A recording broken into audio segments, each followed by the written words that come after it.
Hello. This is March 20th, 2023. 4 years ago today, we lost Andy. So I just wanted to talk about him a little bit. You know, he was such a character, such a personality that it's easy to talk about him in kind of a, I guess you could say, a critical way, but it's all with love. It's just appreciating Andy and his strong personality. You know, he was very definite about his thoughts on things, and it's really hard to get him to think differently. Some of the things Joey and I were talking about recently was like we ordered wings and garlic bread. Maybe it was 2 different times, but Andy would run to the food and get whatever quantity he wanted, which was usually a lot, and leave the rest of us to split whatever was left. Like, we got wings one time, and I don't remember how many wings we got, but like a dozen wings. And Andy hurried to the food and got 6 of the wings, and they left me and Kathy and Joey and Eli probably, maybe even Leroy, to split the remaining wings, you know, which just seemed ridiculous to all of us, but to Andy that seemed reasonable. So, but we would just say, you took 6 wings, so anytime anything is 6, we would still joke about 6, you took 6. But Andy said, well, that's why I hurried to the food, to get whatever quantity I wanted. You know, you should have hurried to the food if you wanted a certain amount.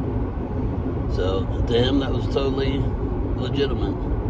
So it's kind of ridiculous, but kind of funny. And now that he's gone, it's kind of cute almost, in an annoying way. But really, Andy was a good soul. Like Eli, he took under wing. He met him at school, and Eli didn't apparently always shower or have clean clothes, and sometimes would get other people's leftover food in the cafeteria, and Andy taught him, no, you need to shower every day, wear clean clothes, don't eat other people's food, you know, we'll get you something to eat. And but that was like Andy, to take somebody under wing like that and make them comfortable and help guide them if he could. And I've heard that from other people, stories I didn't even know, where Andy took someone under wing and helped them out. And like, I would take him to my job at the Ohio Masonic Home in Springfield, and he loved to help the residents there if they had something they needed carried or they needed help somewhere. Andy was all about it. You know, he would help them. And like he always said that he would take my brother Patrick under wing, and Pat with his schizophrenia can be somewhat difficult sometimes. Andy was sure he could fix him if he just had a little bit of time with him, and that's just the way Andy was. He was really very kind and generous in his way. He could be ridiculous sometimes too, but really he had a good soul. I can't fault him for that. Of course, his sense of humor was second to none. We finally finished his, well, it's underway actually, Andy's headstone for his grave. We wrestled what to put on there, because obviously very limited space. But there was a girl at school when Andy was younger who famously had told him, you must be the funniest guy in the world, or something like that. And I couldn't come up with quite the right words of what to put on his gravestone, so I ended up, and Kathy and Joey agreed, we put on there, funniest guy in the world, in quotes. I think that's appropriate. Fits Andy well.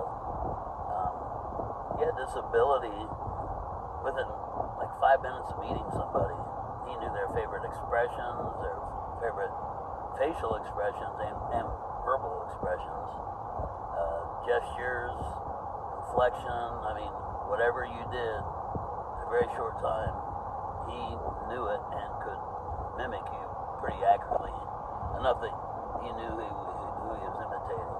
And they could be just funny as hell. Generally very funny. And his memory for funny things was really good too. I mean, he could remember quotes and lines of things that people said that were funny, and he'd bring them up at just the right time. I have a whole list of them written down somewhere of things that he said that Erd would repeat. It was funny, but really a good soul. Man, he was a talker for sure.